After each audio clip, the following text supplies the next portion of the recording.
Hello, moviegoers, and welcome to another edition of Have You Seen It?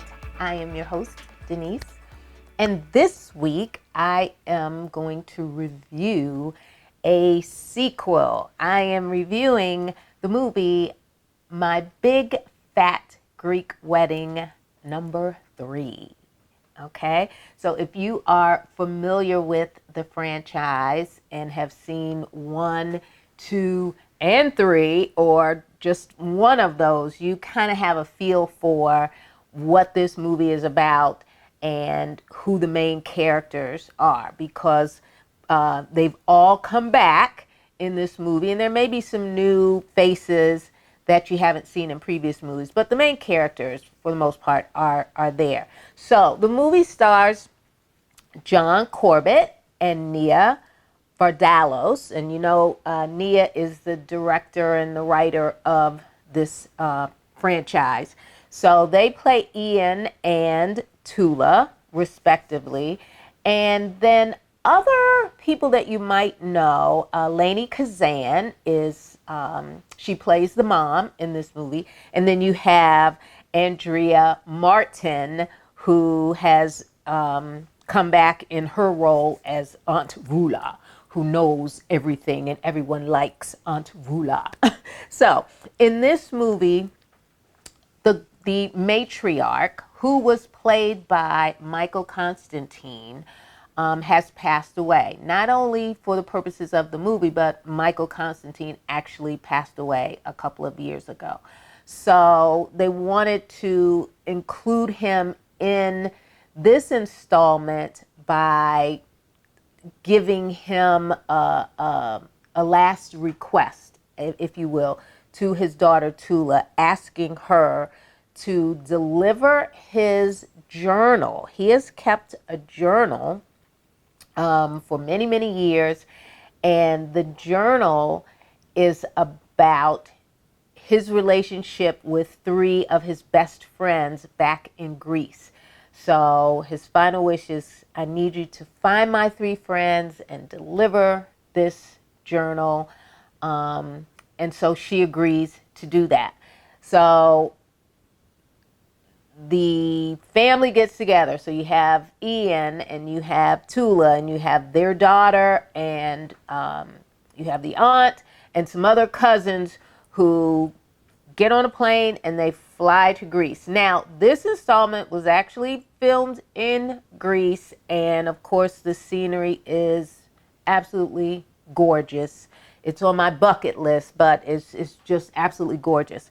So when they get to Greece, they have to find their accommodation. So they are met by a very enthusiastic, energetic, let's say, town mayor who has taken it upon herself to make the family welcome, make sure they have everything they need while they're there for their stay. So Tula has decided, we're going to make this, a family reunion. I'm just not here to drop this journal off, give it to these 3 guys that I don't really know, and then go back home. So that's the plan. Let's have a big family reunion. And then the mayor, because she's just so into it and so deeply rooted in her Greek values and family and everything, she's like, not only are we going to have a family reunion, we're going to have a parade and we're going to make this the biggest thing since sliced bread.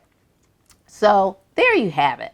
So basically, once the family reaches Greece, their job is to find these 3 gentlemen. Of course, these gentlemen are in their 80s, so they may not even be alive, but it doesn't stop them from trying to find them. So in doing so, they encounter a couple of characters that help them find these 3 gentlemen by, it's almost like taking a cab, a bus, a ferry, a boat, a plane, all to find these 3 gentlemen. But there is a family secret that is revealed. I wasn't expecting this, but it's a family secret that is revealed because the proprietor of the home that the family is staying in, she's been kind of giving the family kind of like side eye and kind of, looking at them kind of crazy and like, what's going on here. But there is a secret. There's a reason for all of this sneaking around kind of behavior from this particular person. So that's basically it. The jokes are corny and silly. Some of the, the characters are, they overact.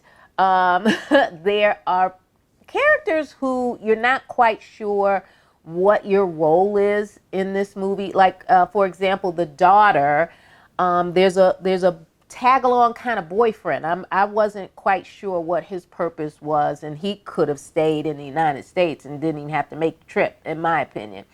But if you like the franchise and are familiar with it and just want to see a movie that's a little lighthearted and, kind of funny in some places, then you will like it. I strongly suggest that if you decide to go and see this movie, go to a matinee. And it's only 90 minutes, seriously, like 90 minutes, maybe 92 minutes. So it's not a 2-hour movie. You're in and out in no time, okay? So that is my review for this week, my Big Fat Greek Wedding number 3. All right, folks, I'm going to jump into my Nailed It for this week. And my Nailed It is from a movie that I rewatched just this past week. And it is still fantastic. But the Nailed It part of that movie that I want to focus on is the shootout / standoff between the local authorities in Wyoming, in this mountainous region of Wyoming, the FBI, the sheriff, all of these local, law enforcement officials come to this standoff because they're looking for this one dude. And they're all kind of trying to figure out who is going to pull the trigger first.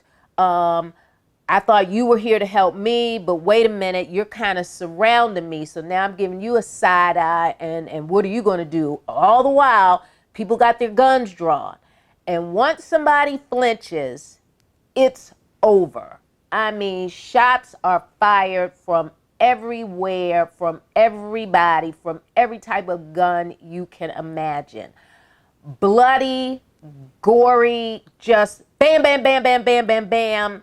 But it was like one of the best shootouts I've ever seen in any movie I've ever seen. So that is my Nailed It. That standoff and that shootout in the movie Wind River. All right, folks, so you can subscribe to our YouTube channel. Make sure you hit that like button. And we are available on every podcast platform in the universe. Just type in, Have You Seen It with Denise, and there I will be. So next week, we're taking a little break, folks. It is now the producer's turn to take a little hiatus. And so we will be back in 2 weeks. So you know what you're supposed to do. Until I see you again, I need you to go see a movie because I'm going to see a movie. Until 2 weeks. Bye-bye.